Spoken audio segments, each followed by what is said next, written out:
Vamos a escuchar ahora a David Froll, que es abogado, es también sumo sacerdote de la Iglesia de Jesucristo de los Santos de los Últimos Días y vicepresidente del Consejo Argentino para la Libertad Religiosa. Así que, David, te escuchamos. Yo leí parte de tu trabajo y a partir del trabajo que pude leer, bueno, aparecen varios tópicos que trabajás, eh, y a partir de ahí, bueno, me gustaría hacerte algunas preguntas, como para ir desarrollando estos tópicos.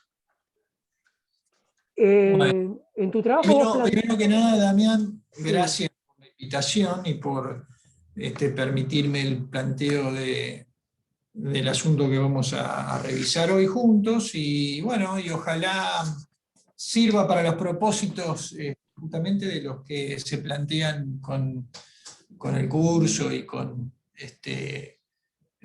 otros planteos de los grupos religiosos que se hagan, ¿no? Sí, al contrario, la verdad te agradezco a vos por tu tiempo y bueno, a todos los que están participando en este proyecto. Así que nada, la verdad muy agradecidos.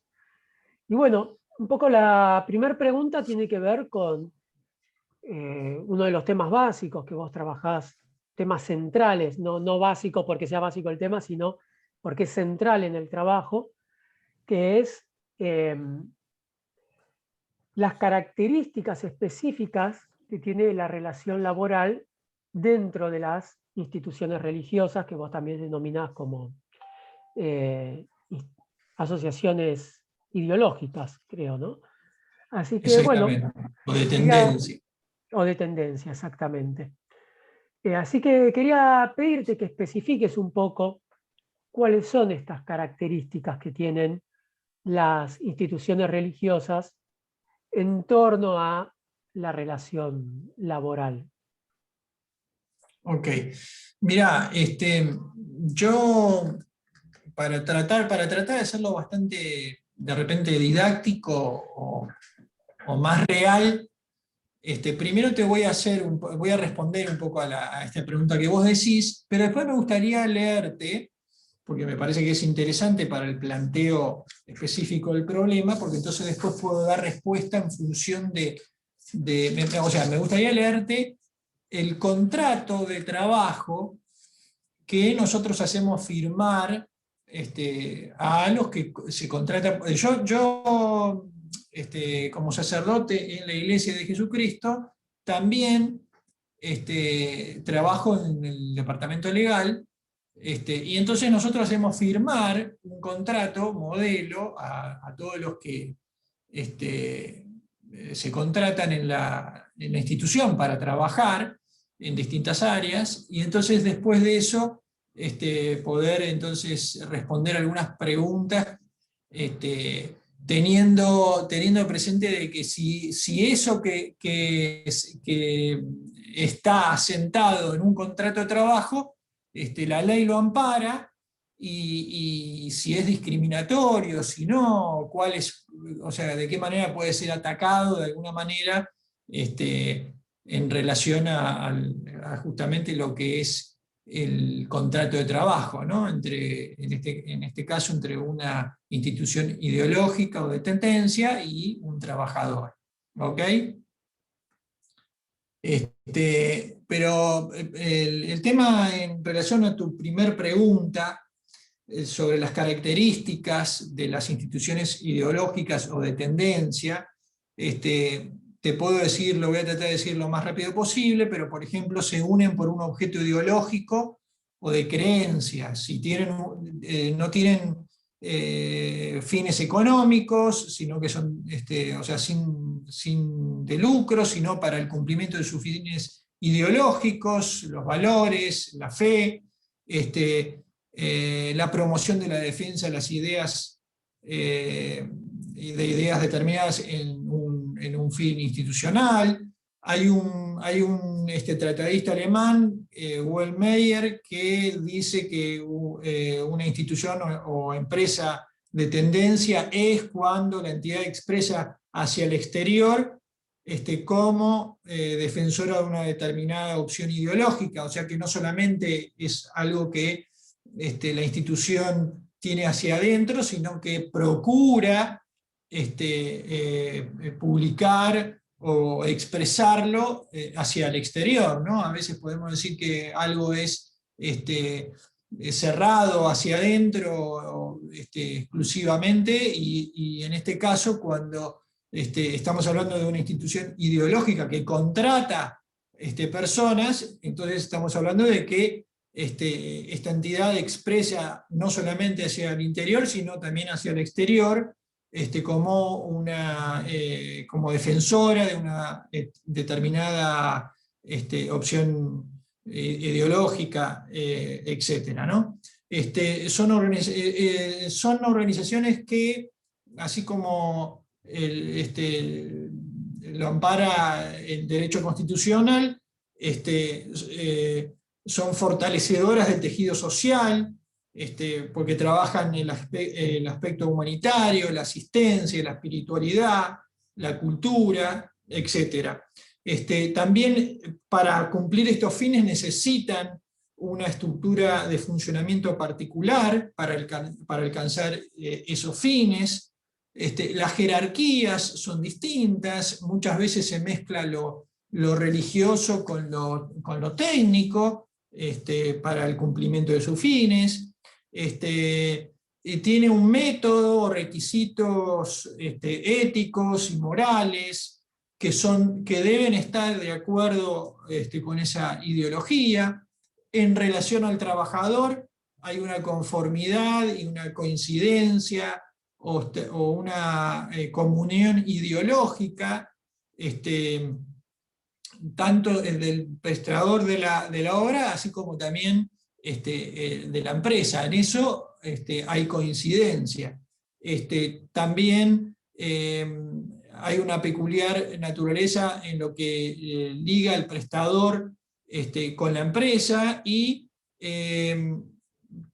también la característica de estas instituciones es que contratan empleados, por ejemplo, no clericales, en base a criterios religiosos.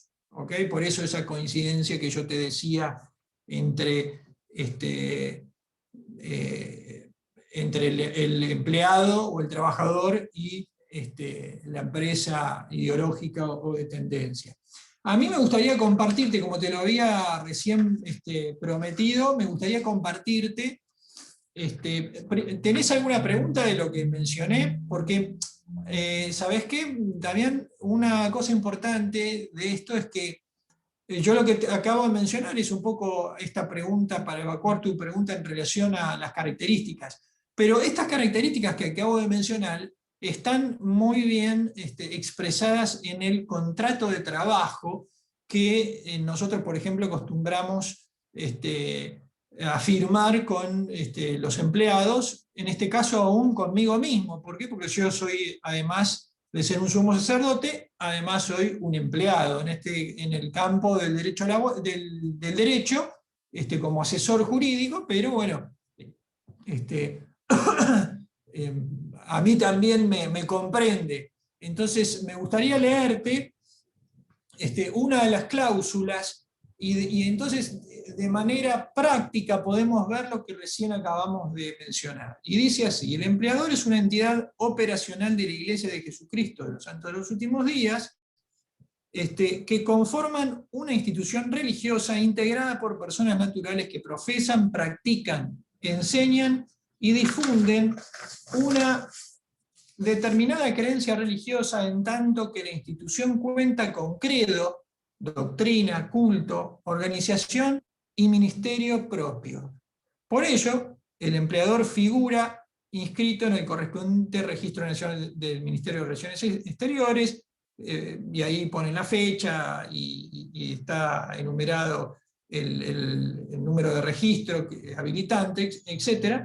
Consecuentemente, el empleador califica como un empleador ideológico o empleador de tendencia, dado que sobre la doctrina y ética religiosa se sustenta realiza todas sus labores, que son sin fin de lucro, están integradas de manera indisoluble con el cumplimiento de la misión de la Iglesia.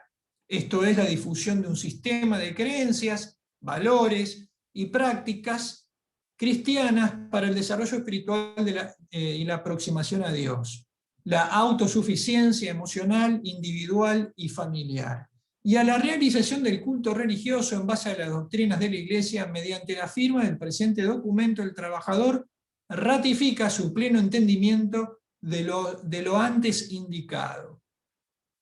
El trabajador es miembro de la Iglesia y porta actualmente la recomendación para el templo o tiene la dignidad necesaria para ello. Después te puedo explicar lo que es una recomendación para el templo, pero es como el certificado habilitante, ¿ok? Con ese certificado lo que estás demostrando es que tenés la dignidad necesaria para prestar el servicio al cual que motiva el contrato, ¿no? Los empleados representan ante la sociedad en general y ante los miembros de la Iglesia en particular los valores y la ética de la Iglesia, no solo en el horario laboral, sino en todo momento. En consecuencia, recae sobre el trabajador el deber de coherencia entre la ética religiosa que él representa en su calidad de empleado y como miembro de la Iglesia, y la fidelidad de su conducta en todo ámbito de su vida en las enseñanzas de la Iglesia, manteniendo el más alto estándar de conducta, es decir, aquel que le permite conservar las condiciones de dignidad religiosa necesarias para participar de la adoración en el templo. El estado de espíritu, sensibilidad y pensamientos emergen de la dignidad religiosa necesaria para participar del templo.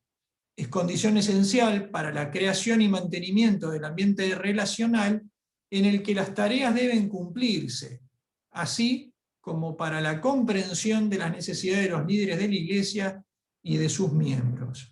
Esta condición ha sido considerada y resulta causal determinante para la contratación del trabajador. Es por ello que esta condición hace a la buena fe laboral del empleado, miembro de la Iglesia, tanto como colaborador en el cumplimiento de los fines de la Iglesia como para la satisfacción de la necesidad de proteger la integridad ética y honra del empleador en su reputación interna hacia la congregación y externa hacia la sociedad en general. El cumplimiento de esta condición de dignidad por el trabajador supone por parte del trabajador un deber de lealtad propio de su condición religiosa, al que fue esencial para la contratación del trabajador, y será determinante para la vigencia de la relación laboral que se iniciará, la cual se mantendrá vigente siempre que el trabajador mantenga su actitud para ser digno para la recomendación para el templo.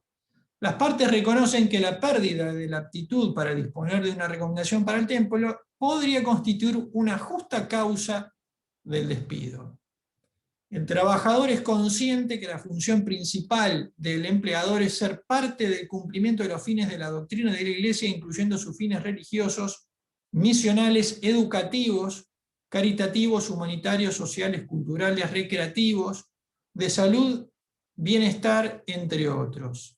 Entonces, dado este esencial papel del empleador en promover y salvaguardar los valores, espíritu, cultura e identidad de la Iglesia, las partes ratifican su aceptación y entendimiento que el empleador solamente empleará y mantendrá empleados que sean miembros de la Iglesia dignos de recibir o portar una recomendación para el templo de acuerdo con las normas de la Iglesia, cuya dignidad sea confirmada por escrito por los líderes eclesiásticos de tales trabajadores, ya sea su obispo o presidente de estaca.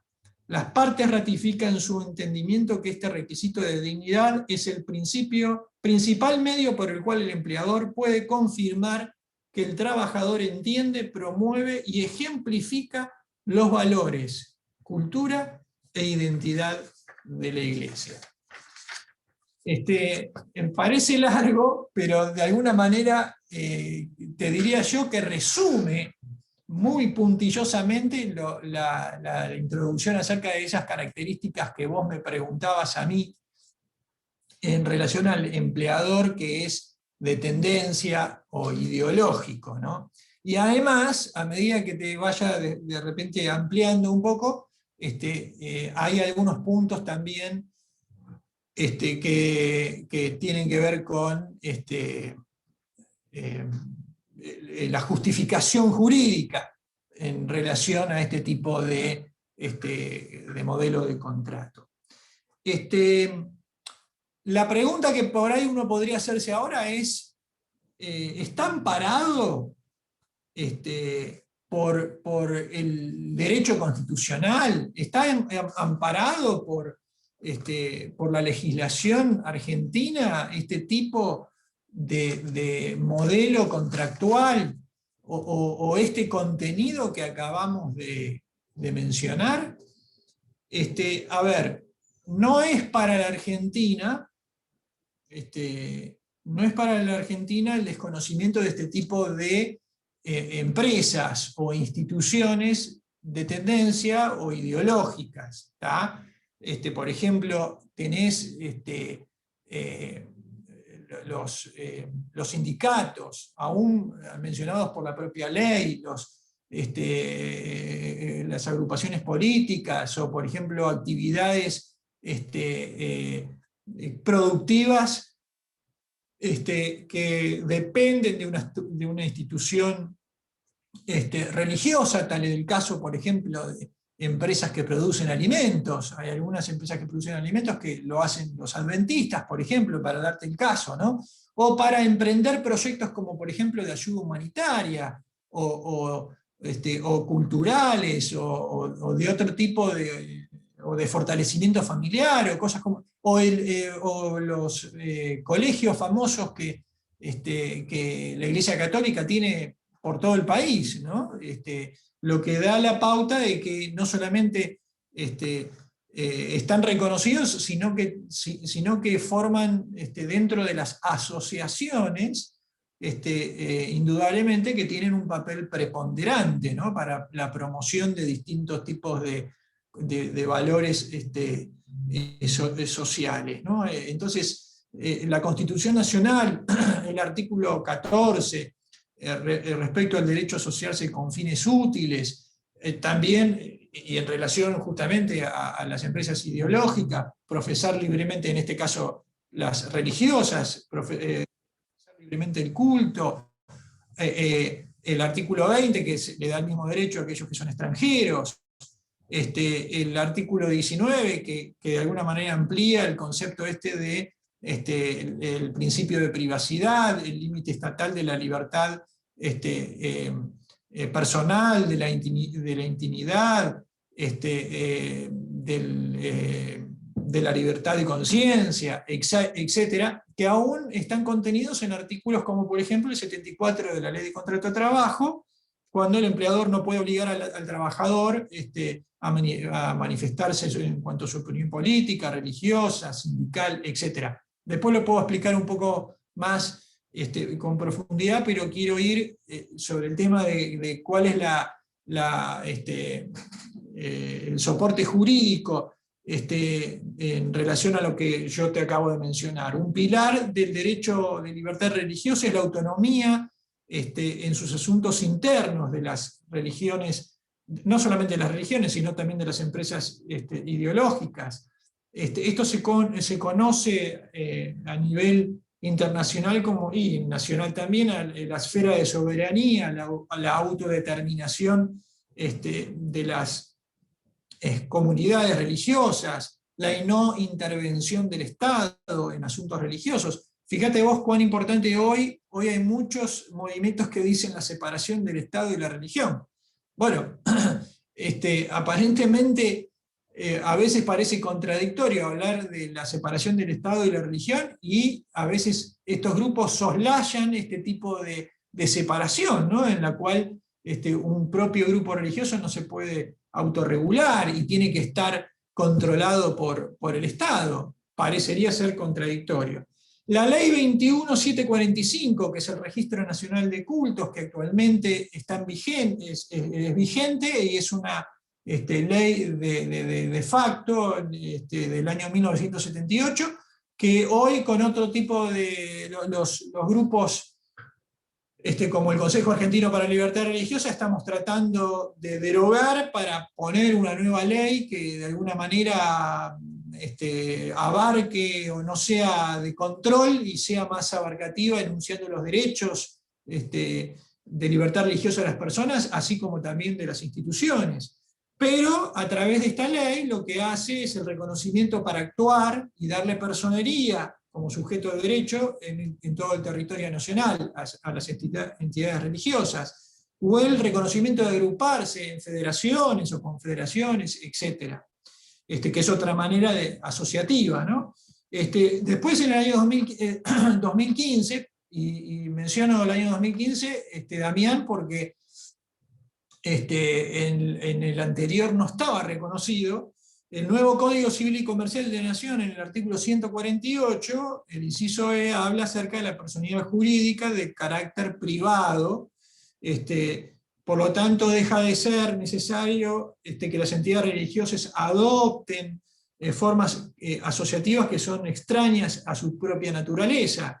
Y de esta manera se les garantiza la plena autonomía para cumplir su misión adecuadamente, ¿no? No está todavía reglamentada, pero los grupos religiosos de alguna manera están detrás de ese tipo de búsqueda a los fines de que estén enumerados los derechos y de qué manera se pueden ejercer, etcétera, etcétera. Y después en los tratados internacionales que tienen jerarquía constitucional en Argentina, como por ejemplo la Declaración Americana de los Derechos y Deberes del Hombre, en el artículo 22, que toda persona tiene derecho a asociarse para promover, ejercer, proteger sus intereses legítimos de orden político, religioso, social, etc. O la Declaración Internacional de Derechos Humanos, hay varios artículos, el 6, el 7, el 18, el 19, el 20, y el 23 que hace específicamente la libre elección del trabajo, por lo tanto, el derecho que cada uno de nosotros tenemos para asociarnos y trabajar de acuerdo a nuestra voluntad propia y elección, ¿no? Otros pactos internacionales como el de derechos económicos, sociales y culturales también hace referencia a este tipo de entidades y los derechos, el Pacto Internacional de Derechos Civiles y Políticos, el Pacto de San José de Costa Rica, específicamente el artículo 16, cuando habla acerca de la libertad de asociación, de asociarse libremente con fines ideológicos, específicamente, hace mención a eso, religiosos, políticos, económicos, laborales, de cualquier índole. Y después también tenés, diría yo, algunos de los artículos de la ley de contrato de trabajo. Por ahí se me puede estar escapando alguna otra cosa que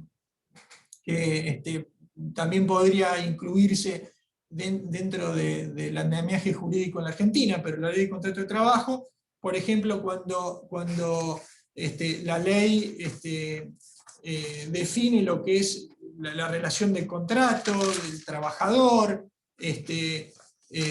o cuando define lo que es contrato, o por ejemplo el artículo 45, el consentimiento, o la libre, o la voluntad de las partes, en relación a eso, el artículo 22, cuando dice justamente, ¿no? Hay una relación de trabajo cuando hay una persona física que se obliga a realizar actos o ejercer obras o prestar servicio en favor de otra, bajo dependencia, por X periodo, etcétera, etcétera, en forma, el 22 lo hace relación o hace mención a esto, en forma voluntaria y mediante el pago de una remuneración, por ejemplo.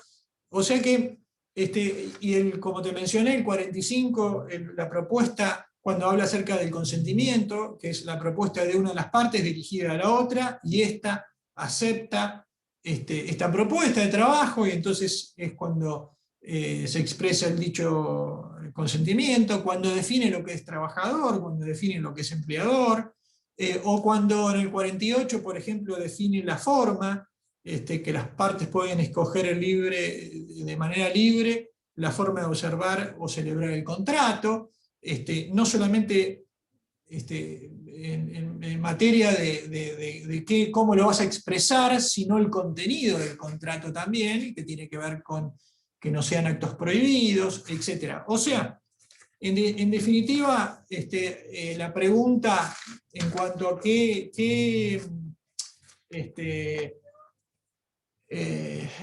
cuál es el andamiaje jurídico en la Argentina o los derechos que protegen, yo diría a ambas partes, a la empresa como el trabajador, son básicamente o fundamentalmente los que yo te acabo de mencionar, ¿no?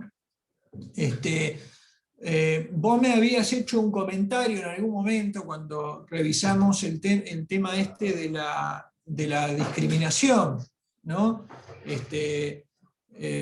Si hay una organización religiosa que despide al trabajador porque no vive de acuerdo con las normas religiosas, por ejemplo, no estaría atentando contra el derecho del trabajador, o el cumplimiento de las pautas de vida religiosa no deberían estar circunscriptas en el ámbito privado, estaríamos frente a un acto discriminatorio. Y David, acá podemos pensar, si no se superponen dos derechos, los derechos fundamentales del trabajador y los derechos de autonomía de las organizaciones religiosas. ¿Qué ocurre ahí, ¿no? Porque pareciera que puede haber dos derechos que en algún momento pueden entrar en colisión. ¿Cómo lo ves vos? Bueno, mirá, está muy bien porque, como te había mencionado anteriormente, a veces, por ejemplo, se enuncian algunos tipos de principios, como por ejemplo que queremos que ocurran en la Argentina, como la separación del Estado y la religión, y por el otro lado solayamos, o decimos, bueno, no, mirá, no, yo tengo que controlar la relación de ese trabajador con esta institución ideológica, ¿no? Porque si no puede haber ahí una discriminación, ¿correcto? Bueno, yo creo que hay varios indicios que hasta lo que hemos presentado uno podría aceptar, por ejemplo, algunas cuestiones de no discriminación, o sea, hemos enumerado un poco esto de algunos principios rectores, pero vamos a ir sobre esta lógica, por ejemplo. Primero que nada, el artículo 16 de la Constitución Nacional, ¿no? Dice que todos sus habitantes son iguales ante la ley. Y también agrega admisibles en los empleos sin otra condición que la idoneidad. ¿Ok? Interesante. Dice, sin otra condición, son admisibles a los empleos sin otra condición que la idoneidad. La pregunta ahora sería, ¿qué es idoneidad? Entonces, ahí hay si buscamos la definición de idoneidad en la Real Academia, dice la cualidad de idóneo. Y entonces buscas idóneo, y entonces dice adecuado y apropiado por algo, ¿no? Calificado, adecuado, calificado, apropiado para algo.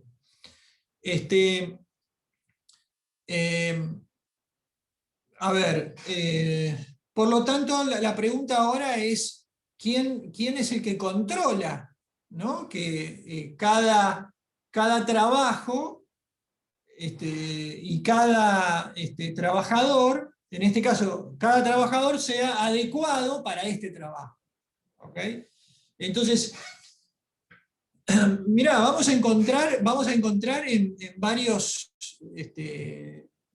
en distintas actividades vamos a encontrar distintas calificaciones o adecuaciones apropiadas para poder ejercer una actividad. Por ejemplo, y no voy a profundizar en muchas, simplemente en una como esta, es, bueno, yo tengo que tener un certificado de idoneidad para poder manejar en una empresa de transporte, ¿no? Y voy a ser examinado de alguna manera, para ver que ese requisito se cumpla. Y es más, voy a tener que tener un certificado para que ese requisito se cumpla, y voy a tener que presentar algunas, y pasar por algunos exámenes, etcétera, etcétera, etcétera. Bueno, se supone que son objetivos esos controles, esas certificaciones y cualificaciones, etcétera. Nosotros vimos, cuando leí el contrato, nosotros vimos cuáles eran de alguna manera en nuestra institución aquellas cosas que lo calificaban para poder trabajar, en este caso, en una empresa o en una entidad religiosa, ¿no? Que puede variar y puede ser, por ejemplo, como en mi caso, el hecho de yo asesorar o de alguna manera tener una función para brindar asistencia legal a los obispos o a la jerarquía de la iglesia, tanto eclesial como no, porque también las actividades no son exclusivamente eclesiásticas, sino que las actividades nuestras muchas veces tienen que ver con ayuda humanitaria, con compartir o trabajar juntos con otras instituciones para el cumplimiento de algunos fines, ya sea educativos, de fortalecimiento familiar o lo que sea.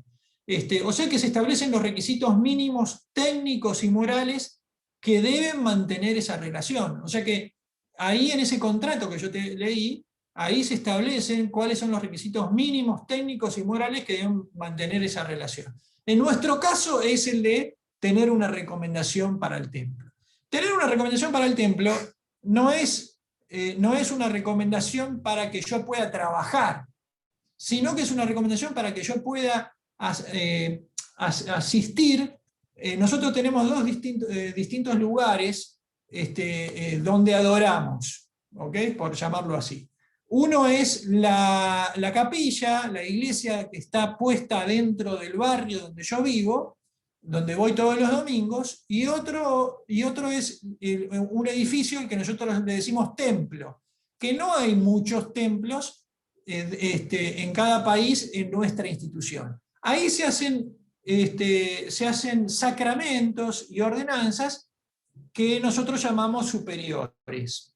Entre ellas el matrimonio, el sellamiento entre hijos y padres, bautismos por aquellas personas que han sido fallecidas, etcétera, etcétera. O sea, es como una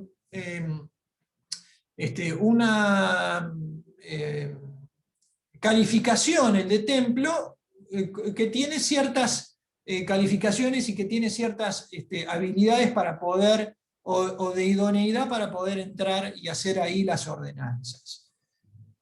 Por lo tanto, a nosotros nos dan una recomendación, nuestro obispo, y dice: usted está calificado para poder ir, o usted cumple con las creencias y con la doctrina de la iglesia, y tiene la dignidad para hacerlo de la manera correcta. Por lo tanto, usted puede, con esta recomendación, a usted lo dejan entrar en el templo. Por lo tanto, no es una recomendación, en nuestro caso, para que yo vaya y entre a trabajar, sino que es para que yo tenga cierto nivel de conocimiento, de experiencia, de ya tiempo dentro de la iglesia, para poder oficiar y estar dentro del templo. De esta manera, lo que yo estoy haciendo también como trabajador es ayudando a personas a cumplir los fines de la iglesia dentro del mismo templo también. ¿Okay? Que el templo también merece atención de mantenimiento, administración, los parques y jardines, mantenerlos, todos los sistemas que están ahí adentro. Por lo tanto, necesitamos se necesita contratar gente para poder hacer esa clase de mantenimientos y hacer contratos para que el lugar ese esté en condiciones. Por lo tanto, vuelvo a decir, lo que te estoy queriendo decir es que hay una separación de lo que significa esa recomendación, no tiene que ver con la calificación para el trabajo. ¿Okay? Yo no la pido para el trabajo, la pido como un elemento, necesario para poder trabajar dentro de la organización administrativa y poder sostener a toda la columna eclesiástica y todo lo que se hace en esa columna, que puede ser o no eclesiástica. Cada uno trabaja en distintas actividades. ¿Okay? Entonces, desde ese punto de vista, un código de conducta establece los requisitos mínimos de convivencia en cualquier espacio de trabajo. Si no se cumple con ese código de conducta, será despedido con justa causa. ¿Ok? Y cuando estoy diciendo esto, no estoy diciendo solamente para nosotros, sino para la condición, por ejemplo, de que yo pierdo mi carnet de licencia profesional para poder manejar en la empresa de transporte específica. Por eso hablo de ese código de conducta o ese código de idoneidad o ese certificado de idoneidad. Lo pierdo, por lo tanto, entonces soy pasible de ser despedido con justa causa. Entonces, desde ese punto de vista, el artículo 242 de la Ley de Contrato de Trabajo habla acerca de que para que se revoque esa idoneidad o esa calificación, el empleado debe constituir una falta grave que no pueda ser subsanada. ¿Okay? Entonces yo me sujeto para despedir a ese trabajador por las condiciones del artículo 242, que consiste en una falta grave de parte del empleador. Puede ser la pérdida de ese certificado de transporte, o puede ser la pérdida, en nuestro caso, de esa recomendación para el templo. Así que, bueno, a ver, no solamente yo debe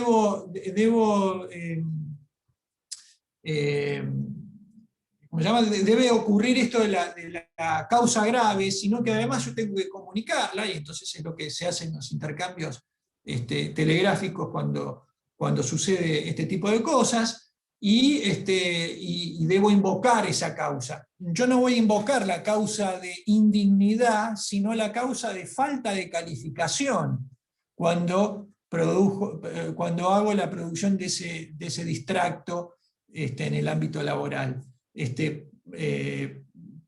¿Por qué? Porque no importa realmente el motivo por el cual no tengo ese certificado o no tengo esa recomendación. Lo importante es que no lo tengo.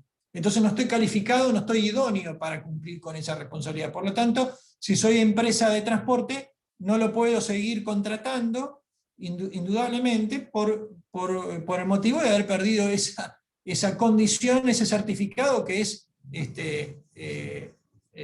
fundamental para mantener esa condición. Por otro lado, Damián, también hay que recordar principios como los que leí cuando leí el tema del contrato, el tema del libre consentimiento, el artículo 45, ¿no? Y en qué momento doy ese consentimiento. Entonces yo con el contrato que te acabo de leer estoy al momento de contratar diciéndote cuáles son las condiciones en ese libre consentimiento. Y también el tema de la buena fe, ¿okay? El tema del principio de la buena fe de las partes, que ajustan las conductas a lo que es ser un buen empleador y un buen trabajador al momento de celebrar, de ejecutar y de extinguir el contrato de la relación laboral. ¿Okay? Entonces, hay otro principio también del artículo 10 de la Ley de Contrato de Trabajo que habla acerca de que el contrato tiene la tendencia, o sea, ha sido hecho para darle continuidad o subsistencia a la relación laboral. Por lo tanto, si yo quiebro o produzco esa inconducta, entonces de alguna manera lo que estoy haciendo yo como empleado es justamente dejar de dar continuidad a esa relación contractual. Cosa que sería de repente un poco, a ver, resultaría, no sería posible sostener que el empleador ideológico actúa de una manera errática o de mala fe o de manera discriminativa cuando se ve obligado a extinguir la relación laboral por infringirse justamente las más elementales causas que dan origen y que son requisitos para el mantenimiento de esa relación. Y por último, de repente, para no cansar con demasiados principios, la doctrina jurídica de los actos propios, si yo al momento del contrato o sea, acepté esas condiciones, durante toda la relación laboral, acepté esas condiciones, no dije nada en contrario, el día que las quiebro, estaría yendo contra la doctrina de los actos propios en el caso de que ese sea el momento en el cual yo, como empleado, pongo el grito en el cielo o la queja o digo que me están discriminando, ¿no? Así que, bueno, ese es un poco respondiendo a las preguntas principales que creo que habíamos revisado Sí. en función de eso, ¿no? Un tema que también me había surgido cuando leía tu trabajo es la distinción entre tareas de tendencia y tareas neutras, en el sentido de Sí. que, bueno, por supuesto que se entiende que alguien que hace tareas de tendencias y, bueno, no comparte la ideología de la organización, no las puede hacer, claramente, ¿no? Un ministro no puede ser ministro religioso si no tiene un comportamiento, una ética, si no cree en eso. Ahora, hay tareas que podemos calificar como tareas neutras, que ahí me viene la duda, ¿sí? O me viene la pregunta de cómo lo podés plantear vos, cómo lo ven ustedes, si realmente es necesario estar alineado con la ideología de la organización para poder llevar a cabo de manera eficiente esas tareas que no tienen que ver directamente con la religión o con, digamos, la ideología de la que estemos hablando. Ok, a ver, tenés razón. El artículo 81 de la Ley de Contrato de Trabajo habla acerca del empleador debe dispensar a todos los trabajadores igual trato en identidad de situaciones. ¿Okay? Entonces, tenés razón en el hecho de que si yo limpio, por ejemplo, si a mí me toca hacer mantenimiento en una capilla, por ejemplo, ¿no? O en un templo, ¿cuál es el problema si yo no estoy cumpliendo? ¿En qué afecta mi tarea que yo no estoy cumpliendo con alguna de las cuestiones de fe de la institución religiosa o de la institución ideológica, ¿no? Pero no hay duda que cuando el empleador ideológico ofrece las mismas condiciones y trato a la universalidad de los empleados, entonces sabemos perfectamente de que no hay discriminación. ¿Okay? Entonces, sin embargo, y esto lo digo en favor del empleado, el artículo que habíamos mencionado recién, 242, el segundo párrafo del artículo dice que esta valoración deberá ser hecha prudencialmente por el juez, teniendo en consideración el carácter de la relación que hay laboral y la ley, ¿no? Y lo que dispone la ley. Si yo como empleador quiero darle un trato justo, igualitario a todos los empleados, no importa cuál es la jerarquía o qué es lo que hacen, si yo pienso que le estoy dando un trato igualitario a todos, entonces de repente eso de la tarea que es de tendencia y la tarea neutra, dentro de la misma organización, lo que estaría haciendo es dando un trato no discriminatorio a todos, porque yo soy el mismo empleador para todos. Ahora, también está esto que vos decís, y que bueno, está contemplado en la Ley de Contrato de Trabajo, en el 242, en el párrafo 2, cuando habla acerca de si yo considero que no necesito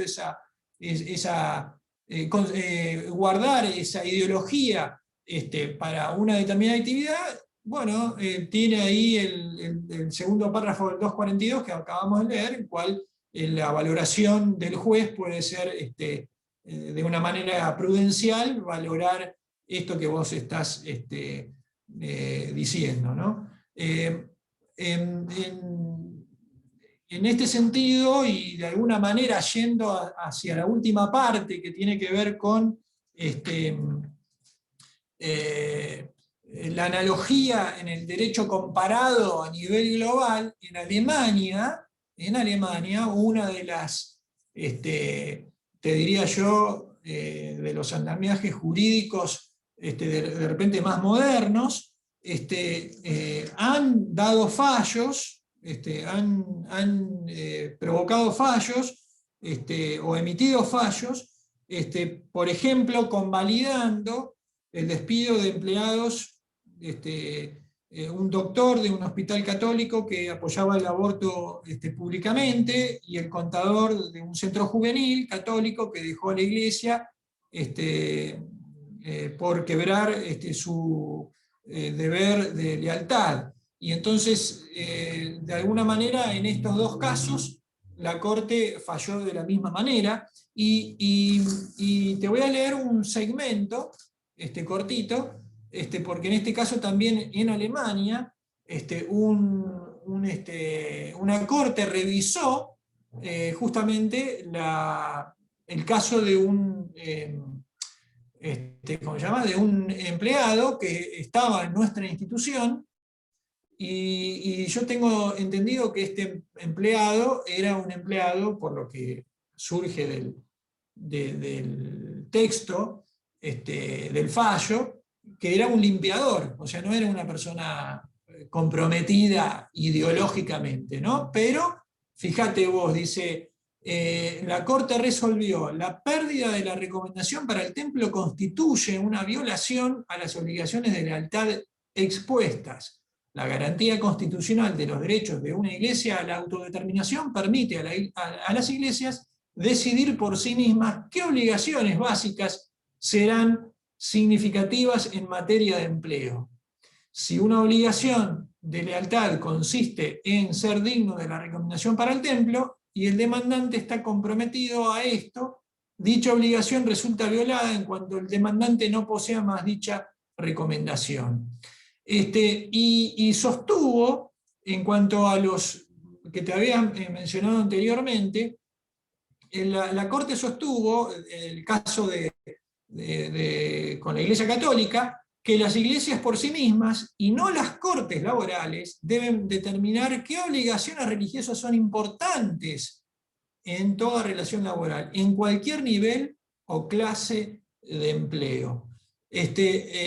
De alguna manera esto contradice al artículo 242 del segundo párrafo que yo te mencionaba de la Ley de Contrato de Trabajo. Sin embargo, vuelvo a decir, son legislaciones modernas que han venido ya tratando desde hace mucho tiempo este tipo de situación, o de este tipo de característica de empresa ideológica.